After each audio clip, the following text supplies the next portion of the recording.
Allah Ta'ala wa nafa'ana wa iyyakum bi'ulumihi fid darain amin ya rabbal alamin. Dan suci dibasuh akan kain yang dicelup. Suci dibasuh akan kain yang dicelup akan dia dengan najis. Suci dibasuh, pati betul-betul, dan suci dibasuh kain yang dicelup akan dia dengan najis. Jadi maknanya kadang-kadang zaman dulu lah kot. Zaman dulu kain tadi tu, kain yang maksud sebelum dijual, contohnya lemak. Dulu lemak lilin tu kan. Lemak yang mana dia sebelum dijual tu dia letak lemak ataupun kita panggil lilin tadi tu, tujuan je nak bagi berkilat dan sebagainya. Dululah. Dulu, cerita dulu. Jadi yang mana lemak tadi tu ataupun lilin tadi tu ataupun apa-apa sajalah. Sebab ada juga orang dulu cerita, dia cerita diletakkan, dicelup air kencing dalam baju tu. Baju ni cerita baju baru ni. Payah pakat-pakat duk kencing nak buat kalau baju. Sebab dia nak bagi adalah sesuatu. Adalah sesuatu ni cerita orang dulu. Jadi bila macam tu, maka sekarang ni kita beli ataupun kita dapat dah ada najis air kencing dah kat situ. Cuma dia kata dan suci dibasuh. Maksudnya kita wajib basuh lah. Kain tu dicelup dengan sesuatu yang najis. Kencing, mungkin binatang, lemak binatang yang mana binatang tu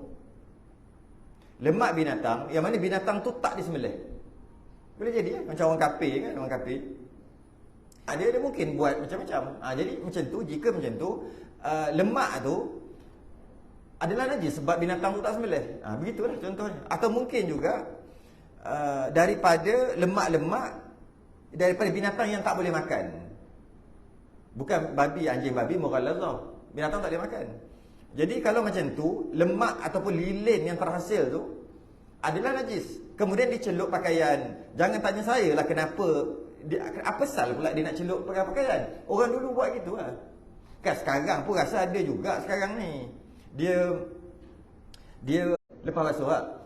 Dia ada lapisan. Sekarang ni guna apa tak tahulah. Guna benda-benda apa, lilin ke apa semua. Dulu dia guna lemak. Sebab tu ada hukum ni. Dia guna lemak. Yang mana lemak tu mungkin juga daripada najis. Apa maksud? Ataupun kalau memang najis sungguh ke, air kencing ke apa ke, sama lah juga. Jadi bila kita dah tahu macam tu, wajib basuh ke? Wajib basuh. Wajib basuh. Cuma wajib basuh lah, boleh pakai ataupun tidak, maaf. Ini jika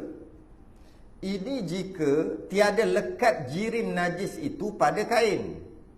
Ini jika dia kata tak lekat najis tu pada kain, tak lekat, maka tak dapat tiada daripada maka jika lekat tak dapat tiada daripada menghilangkan dia. Kalau dah nampak dah najis tu ada lagi lekat, maka nak tak nak tetap juga perlu sucikan, buang. Sebab ada ain yang disebut tadi, ain tak ada, dia tinggal warna, itu maaf.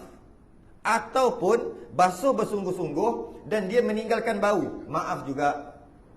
Bau saja, maaf. Okey, selesai. Masalah najis pada barang yang isi kapas di dalamnya seperti kopiah Arab dan sejadah. Macam mana kopiah Arab? Kopiah Arab macam mana? Yang atas tu, ke apa? Ada orang pakai. Ni kopiah Melayu ni. Kopiah Arab. Kopiah Arab ni dia buat daripada macam kapas. Macam kapas. Memang kapas. Bila kita basuh lebih-lebih sikit, dia akan jadi lembek. Dia akan jadi hilang bentuk. Bukan lembek, hilang bentuk. Tu maksud kopiah Arab. Ataupun sejadah dia kata, kena najis, maka memadalah dengan dibasuh akan dia seperti membasuh. tiada berhajat diselam akan dia ke dalam air yang banyak. Sebab tak diselam dengan air banyak. Supaya tiada meminum ia akan air. Tak menyerap. Minum tu menyerap. Sebab apa? Kalau buah air banyak, nanti menyerap air dalam kopiah tu berubah bentuk lah nanti. Jadi tak elok lah. Ataupun pudar lah warna. Tu kan? Ya? Ia akan air membasuh itu kerana jika diselam akan dia ke dalam air, selam macam basuh sungguh-sungguh, maka membawa ia kepada binasa seperti kopiah Arab. Rosaklah bentuk dia. Demikian difatwa dengan dia oleh guru fakir Tuan Syekh Zainuddin Sambawi. Okay. Dia pun ceritalah sedikit pengalaman dia tentang membasuh kepiah Arab yang ada najis. Akhir sekali kepiah tu dah jadi bertukar. Tak elok sebab dia basuh lebih-lebih sangat. Dia nak cerita pengalaman dia. Dan telah membasuh oleh fakir, pengarang kitab kita basuh, akan kopiah Arab daripada najis tahi kucing diberak ia di dalamnya. Ada kucing berak dalam kepiah dia. Maka dia ni tuan pengarang ni. Maka tiada hilang oleh baunya. Tak hilang bau. Kemudian, maka aku rendam ke dalam telaga semalam. Satu malam dia rendam dalam telaga. Di dalamnya. Kemudian maka diambil akan dia jemur hingga kering. Maka bau busuk juga kemudian. Bau busuk juga. Sebab dia nak hilang bau busuk tu. Maka dibubuh pula. Hilang bentuk, warna pun dah jadi tak warna kopiah lah. Dia warna lain dah. Maka tak kali itu jadi sukar dan membawa ia kepada cedera. Cedera tu rosak lah. Rosak kopiah tadi. Mudah-mudahan dimaaf daripada batinnya seperti dimaaf pada batin bata. Dia kata, takkanlah tak maaf kot. Maaf lah. Sebab tinggal masa lagi bau ada. Bau ada. Jadi dia kata patutnya basuh macam biasa aja. Basuh macam basuh kain. Macam biasa. Lepas tu bilas. Kemudian walaupun dia ada bau, tak apa, dimaaf. Tak perlulah sampai buat macam dia buat. Rendam sampai 2 malam. Okey? Dia bagi perumpamaan. Seperti pada batin bata. Dalam batu bata ataupun bata tu ada air kencing. Kan maaf, ada simen. Simen ni masa nak buat lori curahlah apa pasir. Kucing paling suka sekali. Beraklah ataupun kencing. Orang yang buat ni dia tak buang. Ada dia buang. Dia basuh. Dia buanglah tai tu. Kalau air kencing dia tak buang. Gaul sekali. Sekarang duduk dalam ni ada. Maka maaf ke? Maaf dia kata. Dan daging yang direbus akan dia dengan air najis. Seperti barang yang telah kamu ketahui. Dah cerita sebelum ni. Daging kalau nak bagi lembut, rebus dengan air kencing. Kita baca kitab ni bagus juga sebenarnya. Kita dapat tahu orang dulu buat macam mana nak bagi lembut. Dulu. Jadi dia ambil air kencing. Kemudian dia rebus dengan daging tu. Bila dah bahas sebelum ni, boleh. Jadi dia kata, daging yang direbus akan dia dengan air najis pun maaf. Takkanlah dalam kepiah yang ada bau tai tu tak maaf. Dia nak bagi tahu tu. Okay? Akan dia, tetapi masalah ini terlebih aula dimaaf. Lebih-lebih lagi lah kepiah ni maaf juga. Sebab dalam air kencing dalam bata, dalam simen maaf. Air kencing yang daging yang direbus dengan air kencing kemudian dibasuh balik, dibilah balik, maaf boleh makan juga. Takkan dekat kepiah tak maaf. Dia nak kata gitu. Okay? Lebih aula, lebih-lebih lagi patut dimaaf daripada masalah bata, bukan kerana sengaja pada menajiskan akan dia. Bukannya sengaja buat pun dah natang berak. Lepas tu dia kata wallahu a'lam bissawab. Pelik masalah kan. Dan jika bersuci daripada berak dengan air, habis dah masalah tu. Masalah lain pula. Jika bersuci atau bahasa lain kita panggil istinja daripada berak dengan air. Maksudnya jika buang air besar kemudian nak cuci istinja dengan air, maka wajib menghilang akan ain najis itu dan bekasnya. Bila sebut bekas, bau, warna dan rasa. Sekira-kira zan akan sucinya. Jadi bila buang air besar, wajib basuh istinja. Basuh pula boleh dengan air. Okey. Kalau nak pakai air, dia kata wajib hilangkan najis yang keluar tu lah. Wajib hilangkan. Yang pertama. Yang kedua, bekas pun kena hilang. Bau, warna dengan rasa. Bau, warna dan rasa. Rasa dengan tangan tu hilang juga. Sekira-kira zon akan sucinya. Sekira-kira agak-agak dah suci dah tu. Zon akan sucinya, bukan yakin. Kalau yakin, wajib pakai cermin. Tengok. Kalau sebab tak nampak. Kalau nak yakin kena tengok. Jadi sekarang ni tak ada tengok. Memadai dengan zon. Zon tak perlu tengok, rasa dengan tangan aja, dia kata. Maka memadalah seperti dari sudut bau warna dah rasa kena hilang. Ain juga kena hilang. Dari sudut rasa dengan tangan, dia kata, memadalah seperti berasa pada tangannya yang digosok akan dia dengan kasap. Tiada lagi licin. Kasap tu kesat lah. Jadi kalau nak basuh tak wajib ambil cermin tengok, kerana dia tidak perlu yakin. Dia sekadar zon, sangkaan kuat. Jadi macam mana? Pakai tangan sehinggalah kesat, tak licin dah. Maka zon lah, sangka kuat, najis dah tak ada. Memadai. Dia ajar satu-satu ni. Dan wajib diteran, wajib kubur hingga terbuka ia seperti mandi yang wajib supaya keluar habis segala najis-najis padanya. Padanya tu pada lipatan-lipatan, kawasan pelipat-pelipat yang ada dekat dubur tu keluar, takut ada najis kat celah tu.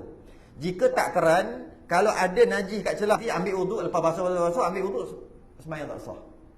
Sembahyang tak sah. Ataupun kurang, maka dia kena seksa. Itu yang Nabi letak pacak pelepah kurma dekat atas kubur dia. Jika nak cerita, orang tu orang baik, yang mengadu domba, yang cakap kat orang ni, cakap kat orang ni bergaduh. Yang tu memang patut kena seksa dalam kubur. Satu kubur lagi kena seksa juga, sebiji macam orang yang mengadu domba ni. Kena seksa juga, tapi dia orang baik. Macam kita-kita ni lah orang baik. Kita bukan nak buat jahat, kita nak buat baik.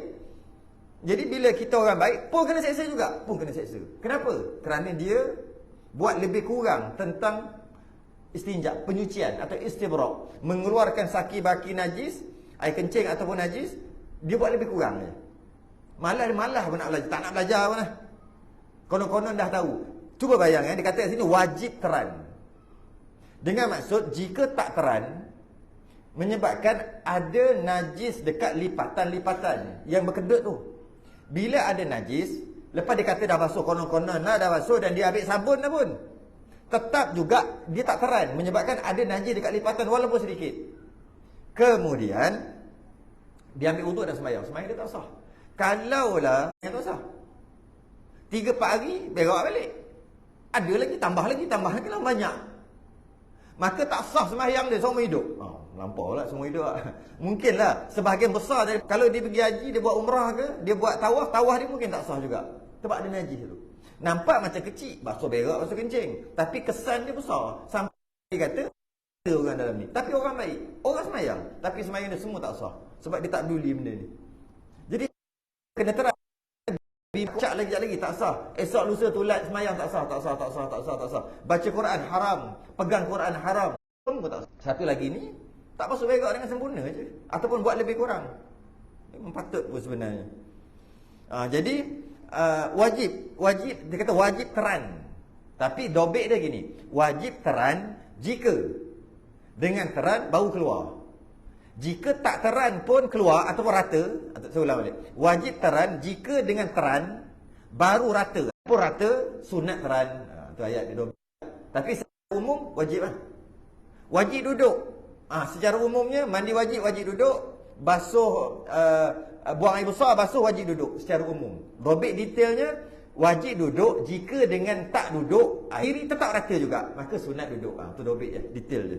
Ni secara umum lah wajib ni. Sebab tu tandas kita dulu-dulu dah bagus dah. Tandas dulu, tandas cangkung. Tandas cangkung apa kan? Tandas cangkung. Sekarang ni tandas duduk. Kita duduk atas tandas, duduk dengan peha, dengan punggung. Dulu elok tandas yang kena duduk dengan peha tu. Bukan yang macam dulu cangkung. Kalau nak kena buat rumah sendiri, kena buat tak boleh beli. Kalau beli mesti macam tu. Kenapa? Tak faham kadang-kadang. Kenapa perlu macam tu? Buatlah kat bawah. Dahlah save bajet. Sebab benda tu mahal juga benda Allah tu kan. Jadi buat kat bawah tu. Lepas tu buat tinggi sikit macam batu bata dua kat tinggi sikit untuk pijak kaki. Kan macam orang dulu. Cantik dah orang dulu buat. Kalau buat rumah memang kita kadang-kadang dia buat rumah tetap juga tandas itu. Padahal dia buat rumah sendiri. Apa hal tu buat kat bawah yang dulu. Memang bagus. Kalau nak buat tinggi, buat tinggi. Ini bila air, tiba-tiba buat air lepas tu tinggi. Tinggi. Tinggi tu petak tinggi besar ni. Atas tu ada lubang. Bukan tinggi tandas tu tinggi, bukan. Nak naik tu kena langkah macam orang dulu jugalah. Apa nak sebut? Supaya air najis-najis tu taklah turun ke bawah. Kat bawah ni nak mandi kan. Jadi cantiklah buat tinggi sikit. Tinggi. Buat tinggi ni. Lepas tu kat atas tu yang ada. Yang mana bowl tu tak tinggi. Dia memang dekat lantai. Nak tinggi pun tempat letak kaki je. Besar batu-bata. Tinggi batu-bata. Cukup lah. Macam dululah. Buat macam dulu. Jadi bila macam ni susah dah nak basuh. Kalau basuh macam tu, nak teran tak berapa boleh teran. Penyakit pula boleh jadi penyakit. Sebab najis tu kalau tengok kedudukan duduk tu, dia memang tak cantik keluar. Tapi kalau cangkung, dia cantik dia punya tu, keluar cantik. Jadi boleh buasir lagi, macam-macam penyakit dengan sebab tu je. Tak faham kenapa orang buat gitu. Kalau kita beli rumah memang dah ada, kita faham lah dah ada kan. Yang orang buat rumah pun tak tinggi tak faham kenapa. Lebih moden kot nampak. Tak moden mana Jadi duduk. Sama ada nak dia kata kat sini mandi wajib juga duduk, basuh lepas buang air besar pun duduk. Dan rata air pada mandi yang matlub, mandi yang wajib. Dan rata air pada mandi yang wajib. Mandi yang matlub, mandi yang wajib lah. Yang wajib mandi, yang dikendaki mesti mandi. Dicermat dan hendaklah cermat dan hendaklah dicermat pada membasuh akan dia, sekira-kira memadai dengan air kadar 1 timba. Sekejap. Ni janganlah duk membazir macam itulah kan, jangan membazir. Sekira-kira banyak ni dah cukup dah, memadai dengan air kadar 1 timba. Biasa gayung besar ni. Besar banyak tu je. Cukup memadai dah. Bukan 1 tin minyak gas, 1 timba. Setengah tempat panggil upih. Setengah tempat panggil upis. Apa benda? Orang dulu tahu benda ni. Upis lawak. Buat dengan kan macam ni.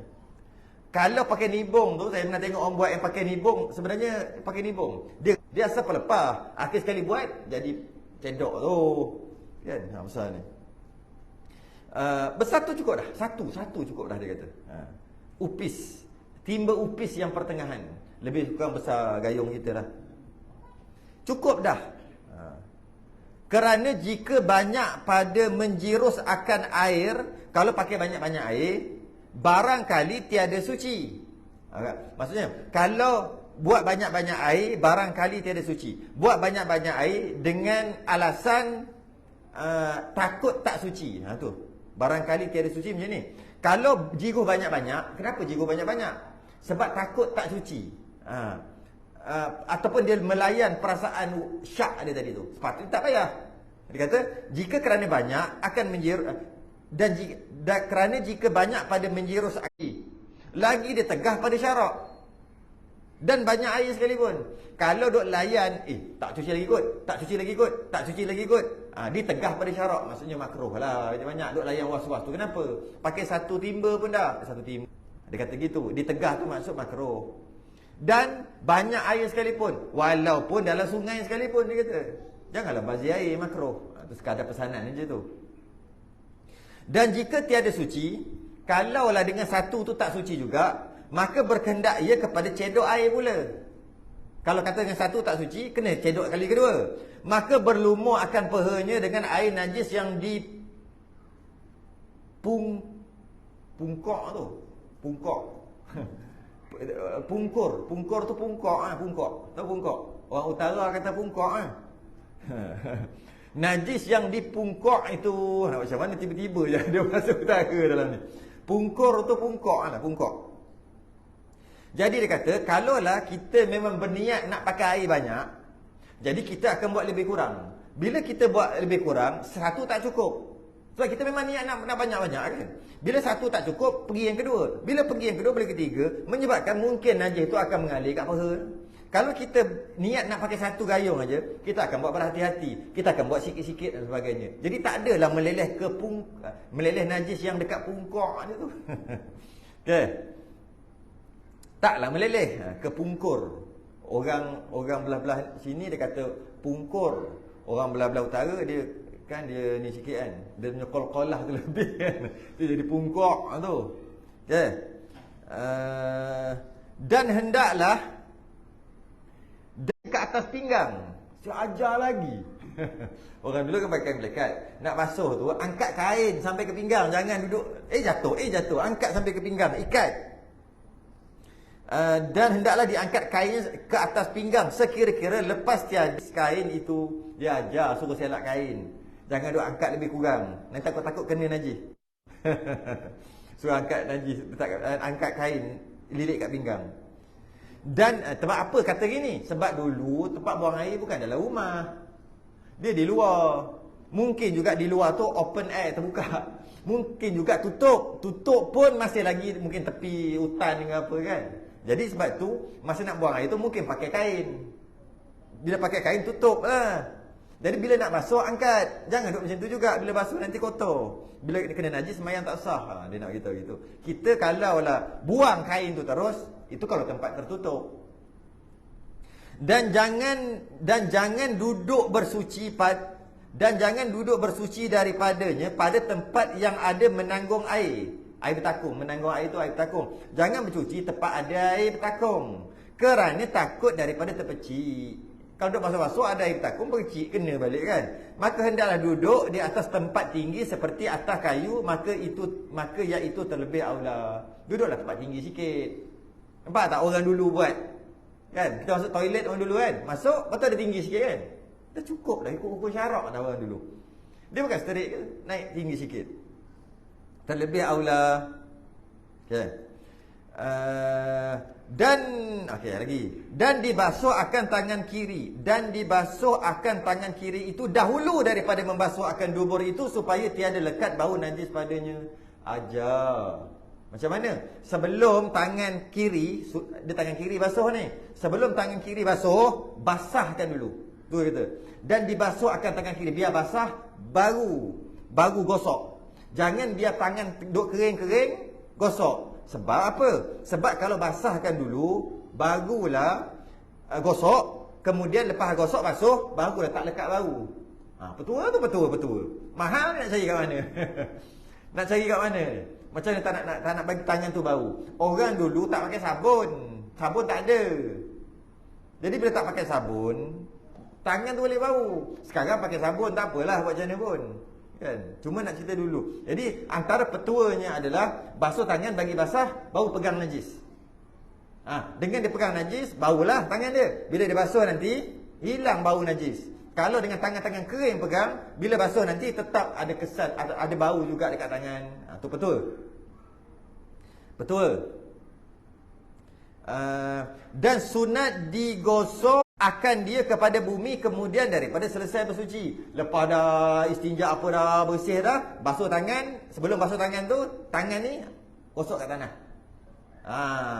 Dululah. Sekarang nak gimana, nak turun bawah, nak keluar rumah, nak gosok.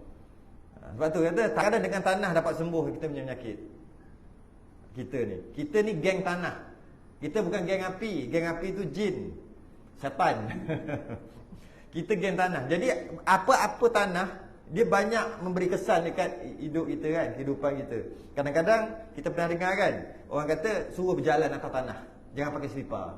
Kenapa? Adalah kesan-kesannya. Tanah berguling dalam tanah. Tanam dengan tanah, kepala je keluar. Kan ada perubatan-perubatan tertentu. Kalau nak tayamum dengan debu tanah. Kalau nak basuh mughalazah, dengan air tanah. Semua tanah-tanah. Sebab tanah dengan kita ni sangat dekat. Kita ni geng tanah. Bukan geng api. Jadi gosok dengan tanah. Gosok dengan tanah. Sebab dia dapat menghapuskan kotoran. Dan harus pula bersuci daripadanya dengan batu atau kayu atau kain atau kertas. Ini tak nak pakai air. Jika tak nak pakai air, lepas buang air besar, buang air kecil, tak nak pakai air, boleh, harus dengan maksud dia satu option, dia satu pilihan. Sama ada nak pakai air ataupun tak nak pakai air pun boleh. Dia tak sama, baru boleh pakai debu, pakai tanah. Kalau ada air, tak sah tayamum. Berbeza dengan buang air besar, buang air kecil. Kalau ada air, silakan pakai air. Kalau ada air, tak nak pakai air, nak pakai batu pun boleh. Sebab dia pilihan. Dia bukan mesti. Dia tak macam tayamum. Tayamum mesti tak ada air, kan? Tidak. Dan harus boleh bersuci daripadanya tak pakai air dengan batu, kayu, kesat.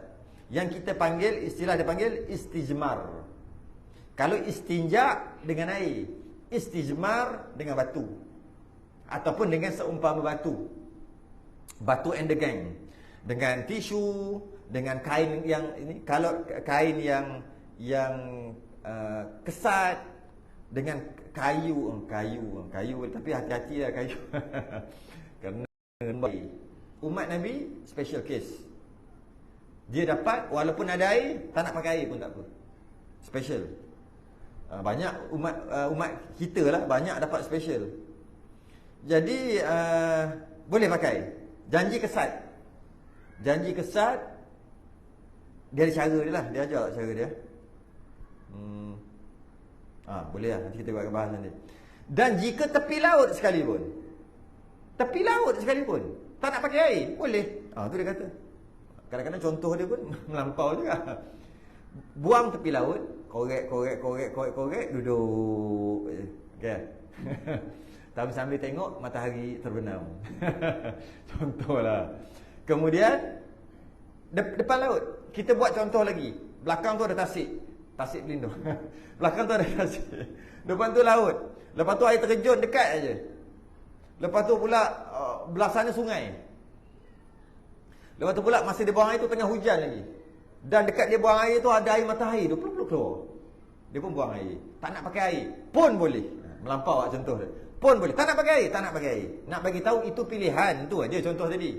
Jadi buat apa? Jalan-jalan jauh sikit, pergi ambil tisu, ambil batu, buang najis tadi, boleh. Dan tak basuh. Habis tu lepas pada tu dia ambil wudu. Lepas ambil wudu semayang, tak basuh berak, boleh. Sah. Tu nak bagi tahu walaupun tepi laut sekalipun. Dia panggil istijmar. Dia ada cara tempat keluar najis, ambil batu ataupun tisu ataupun kertas apa yang kesat tadi, letak dekat kawasan yang keluar najis, jangan bagi dia keluar daripada sempadan. Kalau sampai habis ke keting dah habis semua meleleh tak boleh buat. Kawasan tu je tisu buat gitu sekali, 2 kali, 3 kali. Kali ketiga tu tengok syariat Nabi. Nabi bawa syariat tu. Kita pula kata geli. Okey. Jika kali keempat ada lagi. Kali ketiga ada lagi. Wajib kali keempat. Tisu yang kali keempat atau batu keempat. Ada lagi. Tapi lagi afdal pakai batu dulu, lepas tu baru pakai air. Atau pakai tisu dulu, baru pakai air. Itu paling terbaik. Malah dipuji ahli Quba. Turun ayat Quran untuk ahli Quba. Nazalat hazil ayah fi ahli Quba. Fihi rijalun yuhibbuna an yatatahharu wallahu yuhibbul mutahhirin. Qala kanu yastanjuna bil ma'i fanazalat fihim hazihil ayah. Kemudian katanya ayat ni diturunkan untuk ahli Quba. Ayat Quran, fihi rijalun yuhibbul mutahhirin.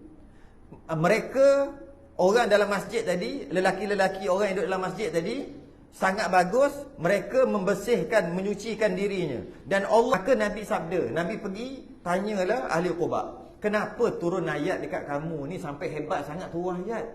Turun ayat Quran hebatlah kaum ni. Dia kata kami sama macam yang lain. Cuma yang beza kaminya, kami sebelum basuh air, pakai air kami pakai batu dulu. Pakai tisu, pakai kertas, pakai kain dulu, baru kami pakai air. Maka itu adalah yang paling afdal. Yang kedua afdal, yang kedua air saja. Yang ketiga barulah batu saja ataupun tisu saja. Tapi boleh ke? Boleh walaupun banyak air. Kerana apa? Boleh. Okey, pakai air afdal. Kenapa pakai air afdal? Kerana kalau pakai air hilang airnya. Bila pakai air tu satu. dan bekasnya, dan bau, warna dan rasa pun hilang kalau pakai air. Sebab tu air lebih afdal daripada tisu, daripada batu. Bersalahan dengan batu, batu tiada hilang bekasnya, bau, warna atau rasa. Ain hilang lah. Masa pakai tisu, pakai batu, najis tu wajib hilang, ain tu wajib hilang. Habis, tak boleh ada walaupun sikit. Kalau ada tak sah sembahyang.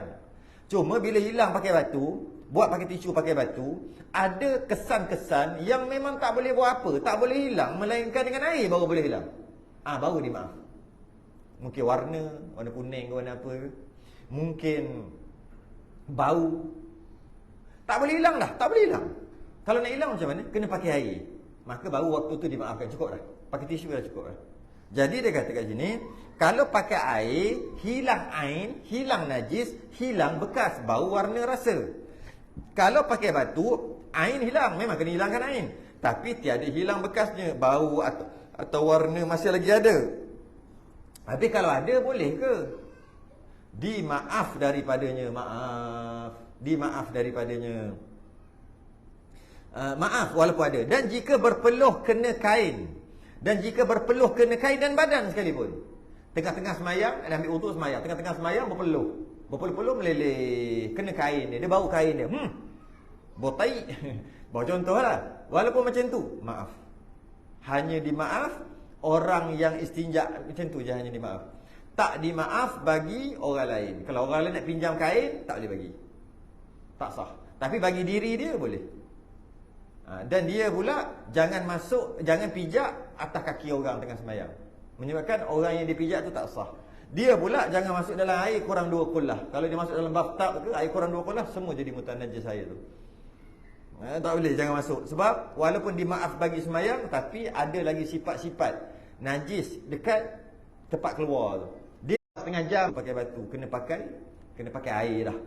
Jangan kering. Maka jika kering ia, maka ta'yin dengan air. Maka tertentulah, wajib tertentulah dengan air. Tak boleh pakai dah. Sebab apa? Najis tu dah kering, dah ta'yin. Ta'yin tu tertentu.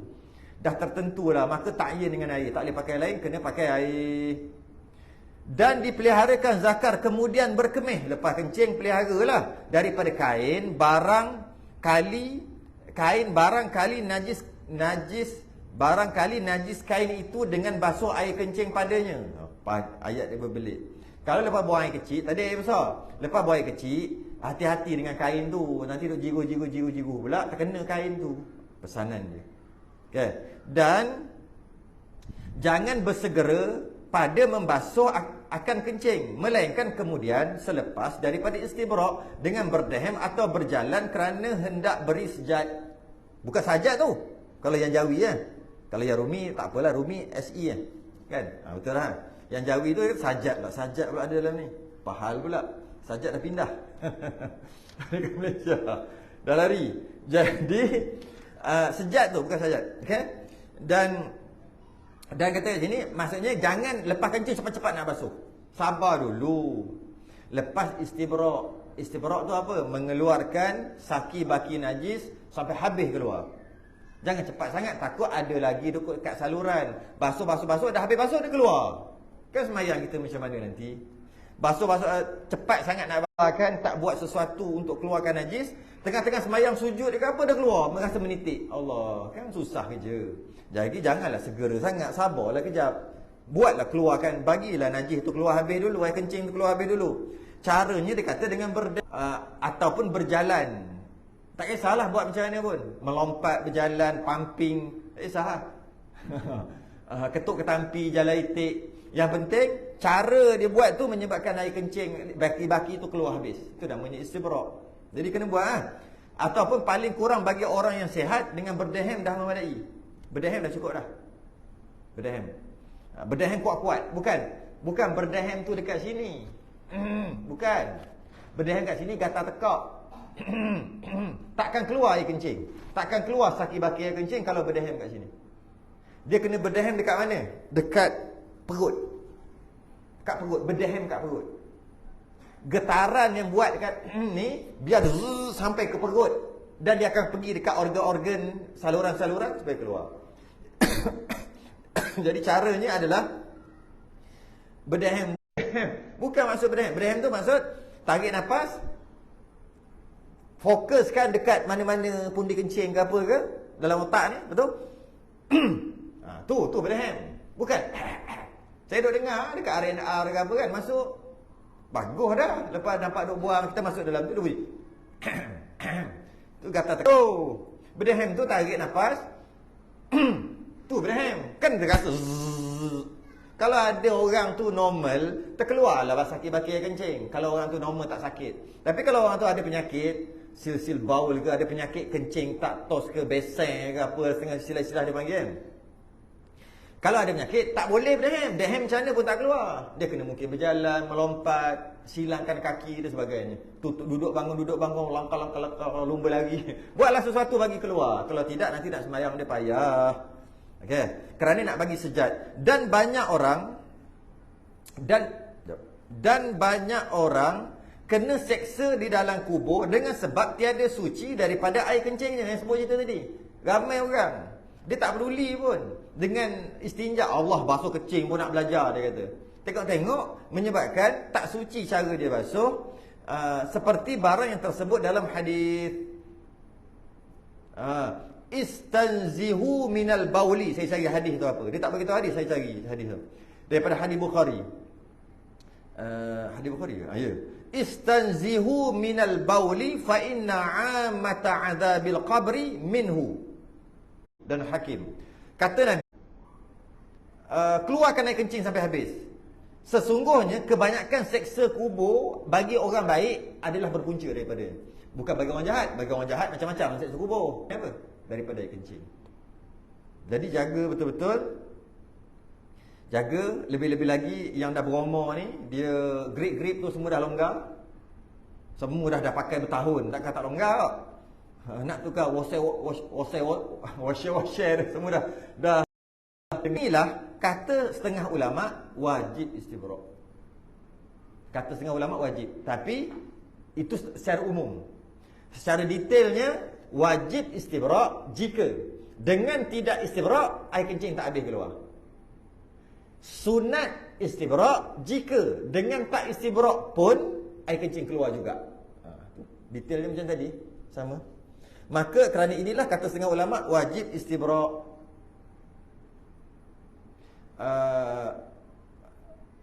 Istibrak. Cuma istibrak ni ada dua istibrak. Pertama istibrak masalah hubung kait dengan kebersihan air kencing tadi. Satu lagi dia panggil istibrak juga, dia penentuan nasab keturunan. Istibrak juga. Kalau mengaji bab tu bab keturunan, dia ada istibrak dia panggil. Istibrak tu maksud perempuan tu perlu istibrak. Dengan maksud dia perlu yakin rahim dia suci daripada benih suami lama. Dia panggil istibrak, wajib istibrak. Tu ada satu lagi maksud istibrak. Yang ni istibrak ni bukan tu. Istibrak ni maksud kencing daripada kencing. Apa dia? Luguk apa? Duduk. Duduk kenapa? Macam mana? Pundi kencing, bukan pundi. Pundi lah. Pundi kencing kiri kanan. Dulu mengaji sains kan? Biologi ke apa? Duduk belah-belah mana? Pundi kencing. Kiri kan? Kiri kanan? Kiri. Masa duduk, kaki kanan tarik, angkat. Duduk, ni dua macam ni duduk, kaki kanan angkat. Angkat. Bila angkat, macam tu lah angkat. Dia tinggi sikit lah, jadi saya ingat lah. Apa yang terkepit? Pundi kencing tu lah terkepit. Bila terkepit, habis lah keluar. Tu cara dia duduk. Duduk, kaki kanan angkat. Bukan angkat kaki tu, dia kaki tu. Dia angkat kaki. Itu gimnastik. Angkat tinggikan kaki. Biar dia sangat. Sebab dia tak keluar habis, nak kena gerak. Yang tak kira adalah petua. Barang siapa yang tiada sejat air kencingnya. Air kencing sentiasa payah nak istibrak, nak keluar payah. Nak macam mana benda dah jadi kan? Macam mana nak ubat? Ni petua dia bagi. Maka melazimi ia atas memakan bunga cengkeh, niscaya hilang daripadanya. Ambil cengkeh letak celah gigi. Macam tu lah. Habis letak celah gigi lagi. Tak celah gigi tu maksud tak kat mana. Maka menyebabkan penyakit tu boleh. Ni petua dia bagi. Tak tahulah, tak pernah amal pun.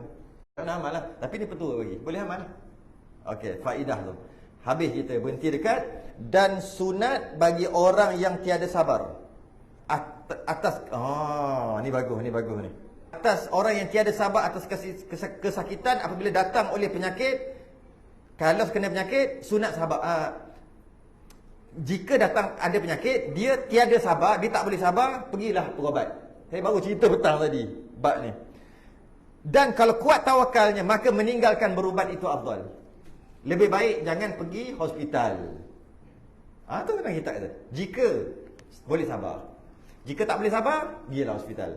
Tapi detailnya akan datang. Next. Bulan depan kot tak ujung bulan ni. Okay. Wallahu alam. Kita tangguh dulu. Kita akan sambung akan datang. Apa hukum berubat? Batuk maka ubat batuk. Apa hukum? Kalau tak nak berubat, berdosa ke? Kita sudah ingat tasbih kafarah dan subhanakallah.